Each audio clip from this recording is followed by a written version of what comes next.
نحمده ونصلي ونسلم على رسوله الكريم اما بعد فاعوذ باللہ من الشیطان الرجیم بسم اللہ الرحمن الرحیم۔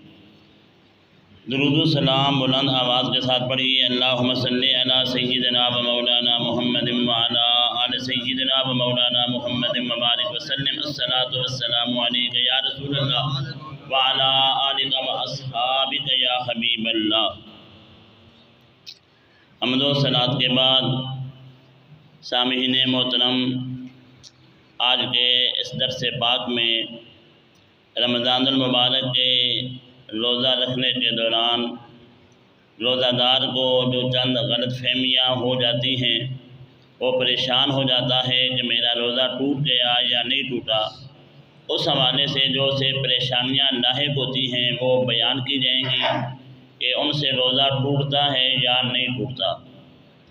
پہلی پریشانی تو روزہ دار کو بعض اوقات یہ ہوتی ہے کہ روزہ رکھا، روزے میں الٹی آ گئی۔ اب روزہ دار سمجھتا ہے پتہ نہیں میرا روزہ ٹوٹ گیا کہ نہیں ٹوٹا، وہ پریشان ہو جاتا ہے۔ اور بعض لوگ ایسے بھی ہوتے ہیں کہ جو روزہ پھر اس طرح کا مسئلہ ہو جائے تو روزہ توڑ دیتے ہیں۔ تو درست مسئلہ کیا ہے کہ الٹی آنے سے روزہ ٹوٹتا ہے کہ نہیں؟ تو یہ بات ذہن میں رکھیں کہ خود بخود چاہے جتنی بڑی الٹی آئے یا الٹیاں آئیں، اس سے روزہ نہیں ٹوٹتا۔ اگر کوئی ایسا عمل کسی نے کیا کہ جس سے الٹیاں اسے شروع ہو گئیں تو اس سے پھر روزہ ٹوٹ جائے گا۔ خود بخود الٹیاں آنے سے روزہ نہیں ٹوٹتا۔ دوسرا مسئلہ یہ ہے کہ بعض لوگ اس وجہ سے بھی پریشان ہو جاتے ہیں کہ حالت روزہ میں ناپاک ہو جائیں تو پھر کہتے ہیں پتہ نہیں روزہ ٹوٹ گیا کہ نہیں ٹوٹا، اس وجہ سے بھی پریشان ہوتے ہیں۔ سب سے پہلے یہ بات ذہن میں رکھیں کہ حالت روزہ میں کوئی ایسا عمل کرنا کہ جس سے آدمی ناپاک ہو جائے پھر تو روزہ ٹوٹ جائے گا، کیونکہ روزہ یہ ہے کہ کھانے پینے سے اور ازدواجی تعلقات سے دور رہنے کا نام روزہ ہے۔ شرعی طور پر ازدواجی تعلقات سے بھی دور رہنا ہے، اور اس کے ساتھ ساتھ کوئی ایسا عمل چاہے وہ روزہ ہو یا روزہ نہ بھی ہو، ایسا عمل کرنا کہ جس سے آدمی ناپاک ہو جائے تو یہ شریعت کے اندر بہت سخت گناہ ہے، اس سے روزہ ٹوٹ جاتا ہے۔ ہاں، اگر کوئی آدمی سویا ہوا تھا اور سونے کے دوران وہ ناپاک ہو گیا تو اس سے اس کا روزہ نہیں ٹوٹے گا۔ یہ مسئلے توجہ سے سنیں گے تو پھر آپ کو سمجھ آئیں گے۔ خود بخود ناپاک ہونے سے روزہ نہیں ٹوٹتا۔ کوئی ایسا عمل کیا کہ جس کی وجہ سے وہ ناپاک ہو گیا تو پھر اس کا روزہ ٹوٹ جائے گا۔ اور تیسری یہ بات ہے کہ جس سے لوگ عام غلط فہمی کا شکار رہتے ہیں، بلغم آئی، تھوک آئی تو کہتے ہیں کہ روزہ نہیں، کوئی کہتا ہے مکروہ ہو جاتا ہے، کچھ لوگ روزہ رکھنے کے دوران تھوکتے رہتے ہیں، تھوک گئے پھر روزہ میرا مکروہ ہو جائے گا یا ٹوٹ جائے گا۔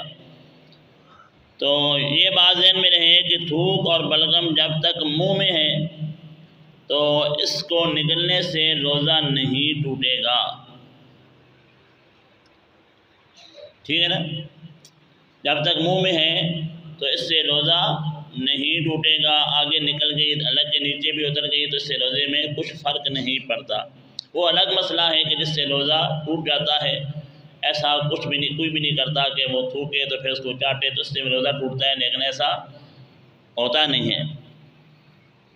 بعض لوگ روزہ رکھتے ہیں تو پھر سوچتے ہیں جی تیل لگاؤں، خوشبو لگاؤں یا نہ لگاؤں، تو یا میں جمعہ والا دن آتا ہے لوگ تب بھی مسئلہ پوچھتے ہیں جی میں نے غسل کرنا ہے اور جو حجامت بنوانی ہے، تو یہ چیزیں جو ہیں روزہ دار کو کرنی چاہیے کہ نہ کرنی چاہیے؟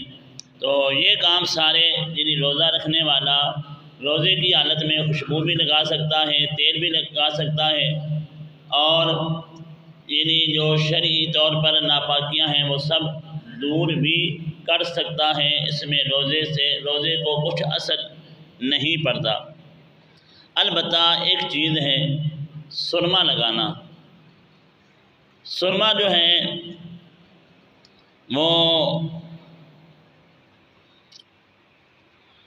البتہ جو کاجل ہے وہ سرما، ایک کاجل بھی ہوتا ہے ایک سرما ہوتا ہے، سرما لگانا نبی پاک صلی اللہ تعالیٰ علیہ وسلم کی سنت ہے، اس سے روزہ نہیں ٹوٹے گا۔ تو کاجل جو لگانے والا ہے اس سے پرہیز کیا جائے، سمجھا جی۔ سرما چونکہ آپ صلی اللہ تعالیٰ علیہ وسلم نے لگایا ہے تو شریعت میں اس کی اجازت ہے، سرما لگا سکتا ہے آدمی۔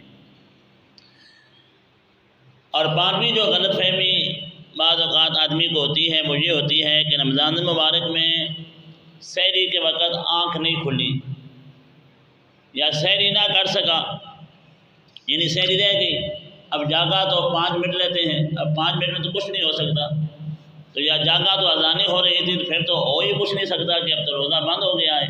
تو اس وقت آدمی کیونکہ پوچھتے ہیں کہ روزہ میرا ہوا کہ نہیں ہوا، یہ تشویش ہوتی ہے لوگوں کو کہ جاگ نہیں ملی۔ تو اس حوالے سے مسئلہ یہ ہے کہ اگر آدمی کو جاگ نہ ملے، جاگنے کے بعد وہ نیت کر لے روزے کی تو اس کا روزہ ہو جائے گا۔ بعض لوگ یہ کرامت اپنی بیان کرتے ہیں کہ آج میں نے بھوکا پیاسا روزہ رکھا ہوا ہے، یہ کرامت نہیں، بلکہ اس پر افسوس کرنا چاہیے کہ سحری کھانا جو ہے نا یہ ہماری شریعت میں نبی پاک صلی اللہ تعالیٰ علیہ وسلم کی سنت ہے۔ تو سنت جب چھوٹ جائے تو اس پر خوشی تو نہیں کر سکتا یا یہ کرامت تو نہیں، تو یہ نہیں، اس کا افسوس ضرور ہونا چاہیے کہ میں نے سحری نہیں کی، لیکن اس کا روزہ ہو جائے گا۔ سحری ہمارے ہاں چلو وہ اسی طرح ہم کرتے ہیں، لیکن اگر اپنے پاس کھجوریں رکھ لیں 5 10 15 گھر میں پڑی رہیں، اگر آپ کی لیٹ آنکھ کھلی تو کلی وغیرہ کرنے کے بعد 3 4 5 جتنی حسب ضرورت کھجوریں کھا لیں تو وہ جلدی